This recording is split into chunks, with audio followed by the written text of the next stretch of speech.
Good morning, everyone. It's Dakota from Everyday Life. How's everybody doing this morning? I thought I would talk to you this morning while I'm making myself a nice, kind of sort of low carb breakfast. And my breakfast will be, and I will show you what it looks like when it's done. Fabulous. It will be coffee. It will be a bagel, just a half a bagel, cut in half, cream cheese, topped with Atlantic smoked salmon. Yum. Wait until you see it. At any rate, Tony Busby, the attorney for the 120 so far defendants for the Sean Combs trial, was on TV the other day, and he gave a press conference. And he seems like a very mild-mannered man. He says that this is not the first difficult case that him and his team have had to fight against. And he also said that because he decided to take the case, he's already gotten threats. He's already gotten threats because Diddy still does have a fan base. Believe it or not, he still does have a fan base. Oh, and I'm dressed to go to the gym, so I'm going to do that. So that's going to be my day. But at any rate, let me just tell you a little bit about what Tony Bixby said before we get started making our breakfast, okay? Now, what he calls this case the biggest secret that was no secret at all. And it wasn't a secret. It went on for more than 20 years. And what I have always said is all of these people who were there, watching women getting beat and now there are children involved. Children forced to do dirty things to grown men.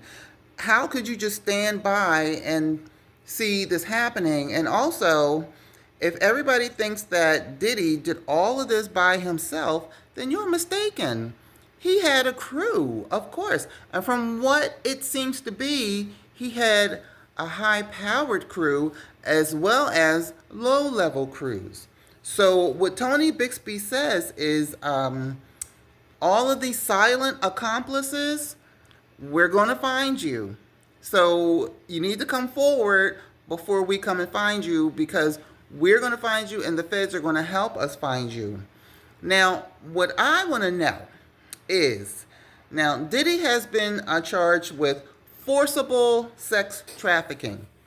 Forcible sex trafficking. So my thing is, how is it that you have a grown adult person, and this grown adult person is forced to cross state lines to have S with you? Now, for you grown people that are listening, could somebody say to you, you know what, I'm in Miami, you're in California, get your MF ass on a plane, come here, go to these freak parties, and I want you to do it because I said so. To me, that doesn't make sense. I mean, you're a grown person. How is somebody forcing you to get on a plane? I mean, was Diddy's reach that far where he would tell his cronies, go to California and force this person to get on a plane and come and do this freak off? I can't wait to see how that works. So I guess the sex workers will have to testify in the case so we can understand this part better. Yeah, I always wonder about that. Just like I wondered about the IV drips. Who gave the IV drips? Did they give it to themselves, or was there a doctor or nurse on the payroll? Probably a doctor on the payroll, kind of like Conrad Murray. He'll do anything for money. That's probably what happened there. So let's continue. Tony Bixby also says that enablers will be exposed. No matter who you are, no matter how powerful you are. You think that might be a shot at Jay-Z or maybe Clive Davis. I'm thinking Clive Davis because when he said, no matter who you are, I don't know, Clive Davis just popped into my head. So thus far, they've had 3,285 inquiries into this case, and Tony Bixby says the walls of silence are gone. All right. So the defendants will no longer be able to hide. He said, I'm paraphrasing, they will go long and wide to find the co-conspirators. So you best come forward before we find you. And this guy sounds serious. He says, quote unquote, this is not our first rodeo. And we have the feds on our side. The wall of silence is gone. A lot of powerful people will be exposed. And another thing he says is that a lot of these people that are coming forth, it's their word against Diddy. When maybe not Cassie, because Cassie had a video, but he said that it's their word against Diddy's word. I mean, they do have to still prove their case. So, I'm thinking about the kids that are involved. Are they going to be smart enough to put their best foot forward to try to prove their case against Diddy? Because Diddy wants to take the stand. That's what his old attorney said. I don't know what the new attorney is saying, but I don't know. Well, let's get this breakfast started, and I will show you how to cook it as we continue.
And here you have a salmon and bagel and coffee breakfast for champions.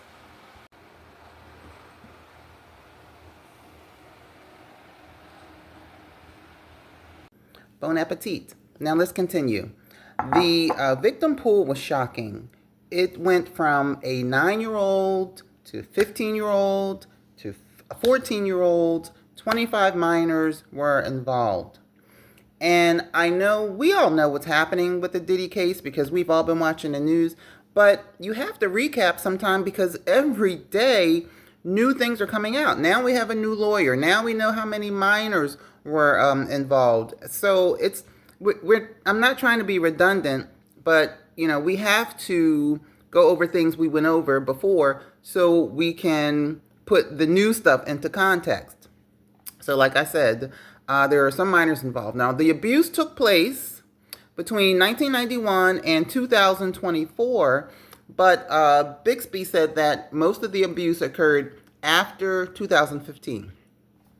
Okay, Bixby said that he is actively seeking out who sponsored these acts. So we know now, just from that one statement alone, we know now that Diddy was not doing all this by himself. Okay? We can basically, a little bit, forget about Diddy because Diddy's done. But Bixby is actively seeking who helped him orchestrate all of these shenanigans. Bixby wants to know who sponsored the acts, who facilitated the acts, who paid for the acts, and mainly who benefited from these acts. He sounds like a really good lawyer. And he seems really mild-mannered, which is good, I guess. Now, the poor people who were Diddy's victims, you know, they were entertainers or wannabe entertainers, you know, trying to get a break. And Diddy would lie to them and tell them, you with the right person. I'm the man. I can make it happen for you. And in return, what did they get? They got royally screwed in every different way imaginable. Screwed to the point where they had to go to the doctor's offices because their body parts were messed up. And the sad thing about it is they didn't even remember how it happened. You know, this is a lot. It's exhausting, but it's ongoing, so we have to talk about it. Now, one thing that Bixby said, and Bixby is the attorney for the people, he said that generally the people who facilitated and who were a part of this organization are pop figures, political figures, and employees of Diddy. He said, I'm not going to name names, but I'm telling you now, these are the people who were involved. And when he says employees, it makes me think of Gene Deal. I said in another video, I know he saw stuff, people getting beat and Ard and Deed, and what? He just turned the other cheek? No, that's not acceptable. Another thing I'm wondering is Cassie. Now, I know Cassie was a victim, and she was a victim, but I wonder if she got her lines blurred into being a victim / facilitator because I am scared for my life. That's a fine line. That's tricky. I can't wait to see how the prosecutors handle Cassie. Okay, so like I said, he wants to know who benefited from this crime empire. I want to know who benefited from the crime empire. The people selling the Dougs, definitely, in the baby oil, and the Dougs and the baby oil, they definitely benefited. But the higher ups, you know, like the Clyde Davises and whoever else, how do they benefit from freak offs? How do they benefit from freak offs besides getting some booty? Financially, well, you know what? I guess I'm not in that circle, so I don't understand. I'm not a billionaire, but I guess the truth will come out. So you guys leave a comment and let me know what you think about how people benefit from freak offs other than the physical. And by the way, please give me a thumbs up. I'm a new channel and I'm trying to grow. Thank you. Now, Bixby said that drugs were always involved, and it was particularly a drug called Trank. Trank. And what that is a horse tranquilizer. So they were sneaking horse tranquilizers into people's drinks or foods or whatever. I don't know.